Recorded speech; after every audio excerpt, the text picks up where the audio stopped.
Pour commémorer la Journée internationale de la paix, le Programme Afrique de la jeunesse pour la paix de l'Union africaine et le Bureau des Nations unies auprès de l'Union africaine ont lancé le 21 septembre 2022 un jeu appelé Mission 55 Conflict in Anaka. Développé par l'Union africaine et la GIZ, ce jeu vise à sensibiliser, éduquer et informer le public, en particulier les jeunes, sur le mandat de l'institution panafricaine en matière de promotion de la bonne gouvernance, la paix et la sécurité sur le continent. S'exprimant lors de la cérémonie de lancement du jeu Mission 55 Conflict in Anaka, Patience Shiradza, directrice de la gouvernance et de la prévention des conflits, a appelé la jeunesse africaine à continuer à tirer parti des nouvelles technologies pour approfondir ses connaissances et sa compréhension afin de contribuer de manière significative à une paix durable en Afrique.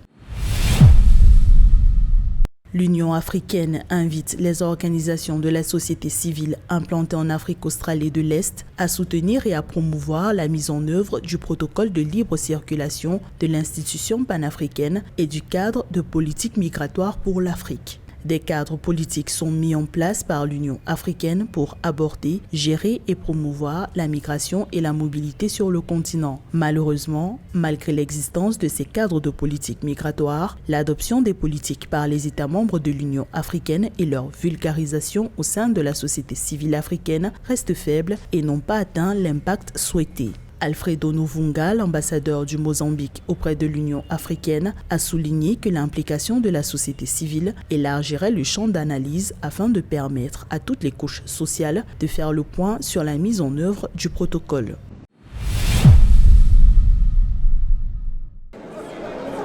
La Commission de l'Union africaine a déployé une mission d'assistance électorale pour soutenir la commission électorale indépendante du Royaume du Lesotho avant les élections générales du 7 octobre 2022. L'appui électoral à ce pays d'Afrique australe répond à la demande d'assistance technique et financière de la commission électorale lésotienne afin de renforcer la capacité de l'organe de gestion des élections à organiser des élections pacifiques, démocratiques et crédibles. L'assistance aux commissions électorales est fournie conformément à l'article 18 du chapitre 7 de la Charte africaine de la démocratie, des élections et de la gouvernance. Il charge la Commission de l'Union africaine d'offrir une assistance électorale aux organes de gestion des élections des États membres de l'Union africaine pour organiser des élections pacifiques, démocratiques et crédibles conformément aux normes internationales et continentales des élections démocratiques.